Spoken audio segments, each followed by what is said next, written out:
Welcome back, ladies and gentlemen, to the counselor's office. Mr. Gaming Counselor, and it's been a minute since I've actually done a proper video. So we're getting back into it this fine Monday night. It's gonna be like night by the time this uploads. But anyways, here we are, ladies and gentlemen, with the future of Destiny. Yes, the final shape is out. Yes, the final shape raid, Salvation's Edge, is out, has been beaten. One of the hardest raids in the game in history. But here we are. We're gonna also look at the dev insights for the episode Echoes.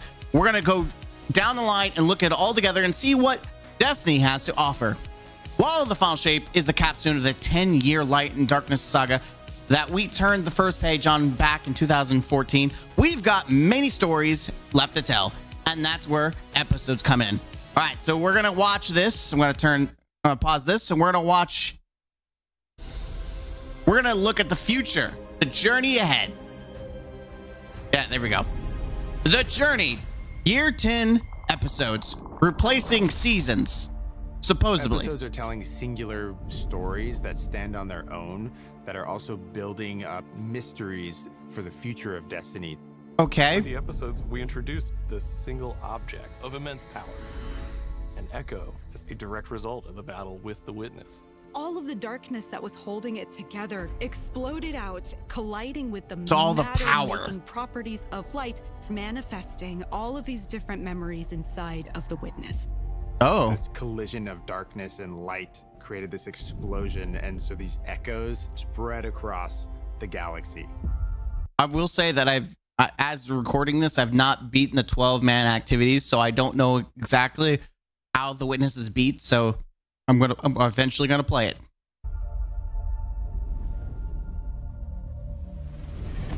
The first echo that we encounter landed on Nessus. What they find there is that this echo has transformed the planet. Whoa, okay, Nessus. Into something it's We're really gonna actually play it. to be. So we go down to Nessus. Is Nessus New Black Garden? Realize that the Vex are acting a little strange. What the heck? What's with the neck guards? And the first activity, breach execution. Dude, can we just stop and say how good the Hunter looks? Like, it's a little bit of like a samurai-ish with the thing, and then Titan looks dope, and then we have the dopey looking alien looks like a thing from like Prometheus.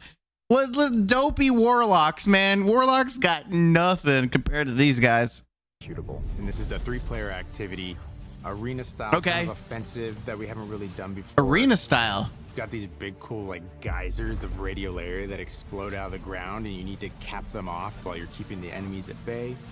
Okay, so like challenge mode? And the Vex net are now coming out into the real world. You're gonna see that like Nessus is different now. As we get deeper and deeper towards the core, it really starts to become very apparent. So you're gonna go down into these landmarks and you're gonna unearth the ancient secrets of a lost civilization. Okay, cool. We have a mysterious new enemy, and they are able to do things that we have not encountered. What? Oh, so Exo. Who the heck is that? We're seeing new behavior from the Vex. Who is behind this? But also, I mean, the Witness does not control the Soul Divisive anymore. Echoes. All right. Ooh, Revenant. So the next episode. Revenant is gonna be very Fallen theme. The Fallen don't have a home planet anymore. Because the Witness has been gone for a long time, and they've been looking for a new home across the galaxy. Revenant has more dark fantasy themes. It's about slaying vampires with a touch of Splicer mixed in.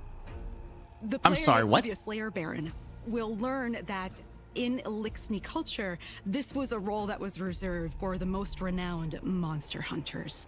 What? We took a really hard lean into the vampire hunter fantasy. Dude, that's dope. We're introducing this system called potion crafting. Combat potions boost your Diablo 4 directly. Then your loot potions, those are going to allow you to have agency over the rewards that you're chasing. What we'd like to do in year 10 is give players more agency in their pursuits. You'll see more experiences where you can kind of decide what you want to do in this next step. Fikrul is back. Oh. He's got the Echo. And this is what Fikrul's using to build his new army of darkness. And he's moved into an Awoken Watchtower. Fikrul's vampire Scorn. We took a lot of inspiration from horror for that one. So, okay. So I'm confused. So he's leading the Fallen, not the Scorn, or is it both the Fallen and the Scorn? That's what I'm confused about. Rules Vampire Keep. We took a lot of inspiration from horror for that one. Okay, so he's like the Dracula of the Destiny series. Is about the Hive Pantheon, Ooh. dealing with some new interesting revelations that happen. We want to take the Hive Pantheon and shake up the snow globe. Okay. It means that we want to take the existing relationships that we see inside of it and put them through such a stress test that they come out changed. In Heresy, there's this new eldritch force. I'm calling it right now. They're bringing back Oryx. Oryx and Savathun will go against Oryx, yeah, Ziva Wrath will go together, and Oryx will betray Ziva Wrath, and Oryx will join Savathun, and they'll go against Ziva Wrath, and Ziva Wrath will be like this crazy god creature. I don't know. That's bubbling up to the surface. That is opening new doors, creating powerful mysteries, and ultimately they'd lead us back to the Dreadnought. Of course, come on. It's gotta be Oryx. It's awesome. Some fans might think we've forgotten about the Dreadnought completely. We're going back, baby. We're gonna give it a whole new purpose. Dude, I hope there's some similarities. We want this to be an eldritch, inscrutable fortress of secrets. The peeling that you'll see on the Dreadnought, the weapons themselves are Dude, peeling back to that's reveal dope. a new, spooky, bony front. That's dope. Since this release deals with kind of two big themes, we have two armor sets. We've had some Ooh. armor sets that are kind of in the Eris theme in the past, but this is like straight up, I'm Eris's squad. Nice. And then the Hive Ship Navigator armor set. The helmet looks goofy, but everything else looks cool. Driving the ship. What if we were the navigators?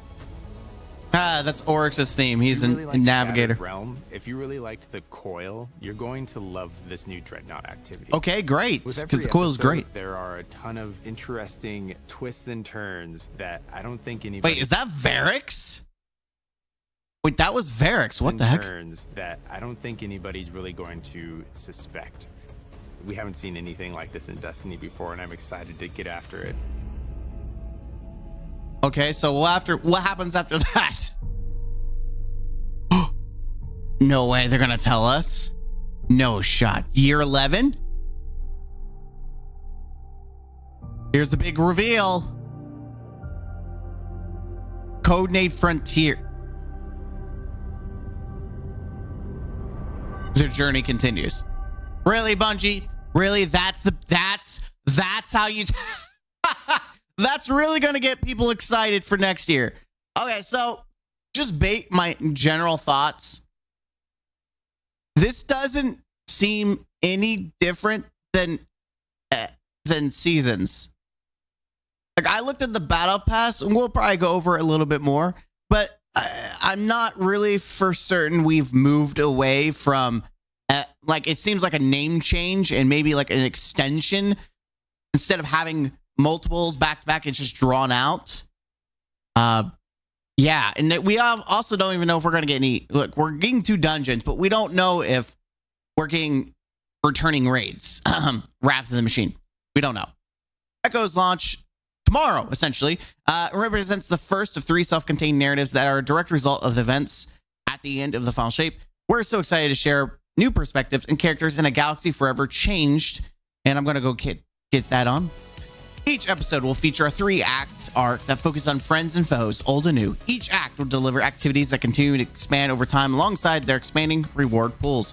We built episodes to deliver more meaningful path tiers or tier to your journey, while ensuring there are a lot of secrets to discover. Solid reasons to return each time to a new act launch. An exciting build crafting opportunity to take on challenges.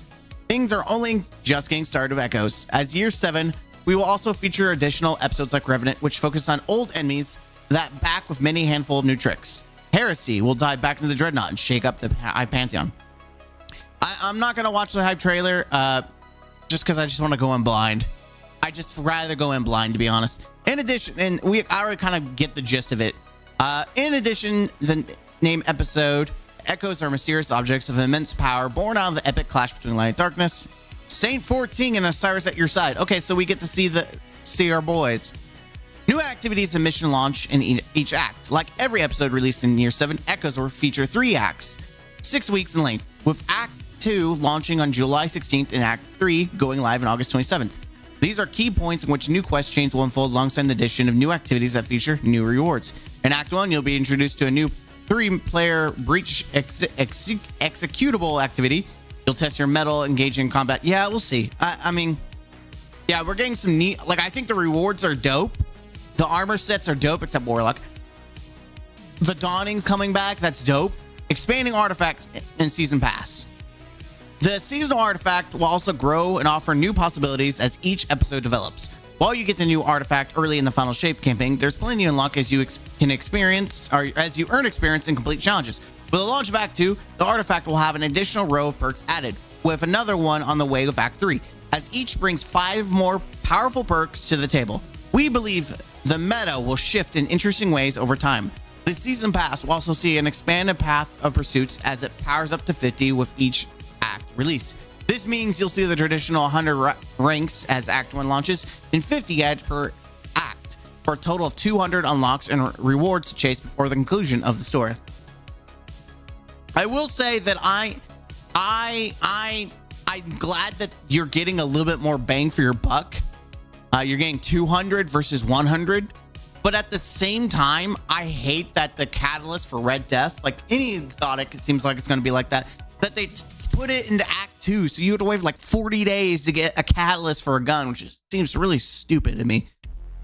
Like, why is the catalyst a battle pass reward? No, sweetie, no, you don't do that. No, you don't do that. That's dumb. Anyways, I think the rewards are sweet. The armor set is sweet, except Warlock. And the activities, I am not, like, if you were to ask me, do I think this is Destiny's going into a brighter future, that things are new? I'm going to tell you no. Listen, Final Shape was a banger. And it was a great way to end the Lighten Saga. But does episode seem like it's going to really encourage me to be like, yeah, I'm going to stick around for years to come? Probably not. This is going to be like, you treat it like Diablo 4. You jump in, you play with it, and then you leave. You play it very casually. I don't see this being very extensive. I don't see this really shaking things up. I would love to be surprised, but it seems like all they're doing is taking all the content and spreading it out even longer.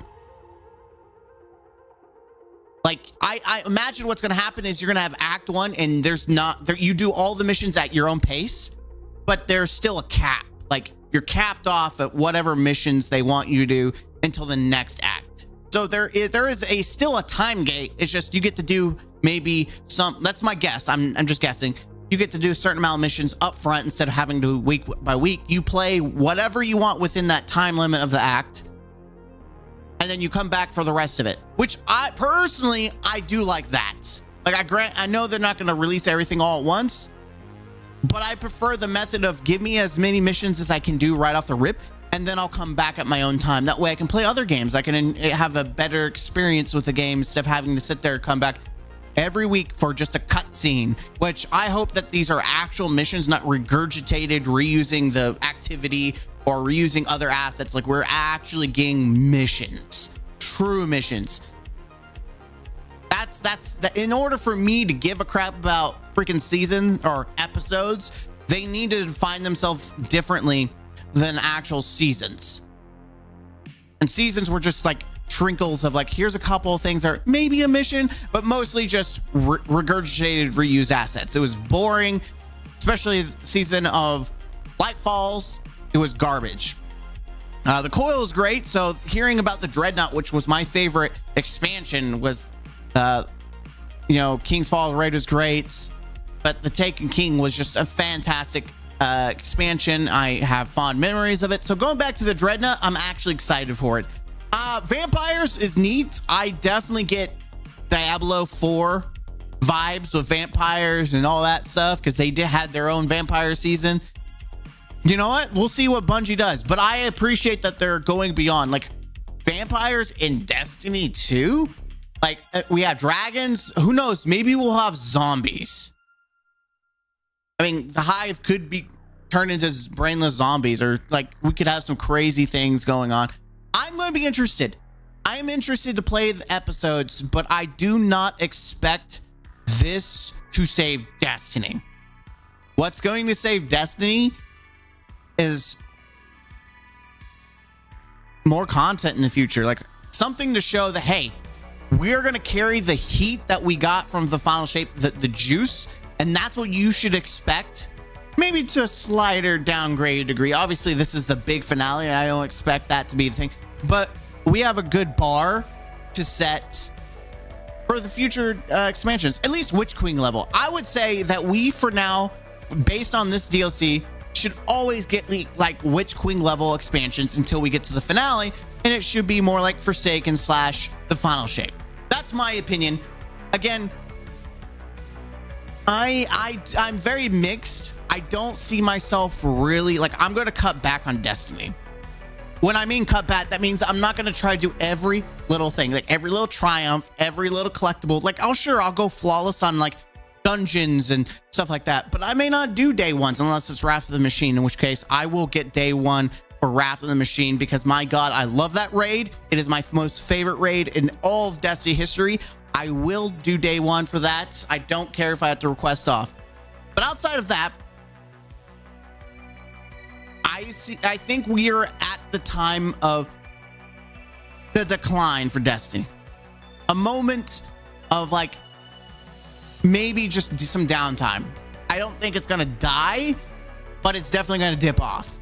I don't see, nothing here really makes me think, oh wow, we're gonna be really cranking out. Maybe I'm wrong. We'll have to wait to see. Tomorrow we'll get our first taste of episodes, and we'll really see the difference between an episode and a season.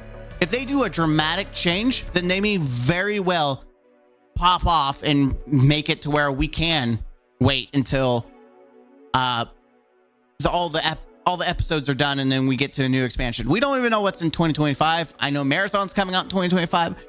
I expect there to be nothing but more episodes until maybe they release, you know, people rumored that Destiny 3 is coming out. We'll have to wait and see. Will I get Destiny 3? Man, they have to really hype me up to get Destiny 3. I think the end of Destiny 2 will probably be the end of Destiny for me, because I know how this roller coaster goes, and I think it's time to get off. If we get Destiny 3, it's time to get off. But I will cruise through the episodes for now, at least for this year. Next year, get back to me. We'll see. I'm Mr. Gaming Counselor. Let me know what you think down below. And what do you think about episodes based on the little crumbs we've gotten? Until next time, don't forget to be the best version of yourself. Get some sleep. It's been a long week. Whew, long week. Until next time, game out. Huzzah.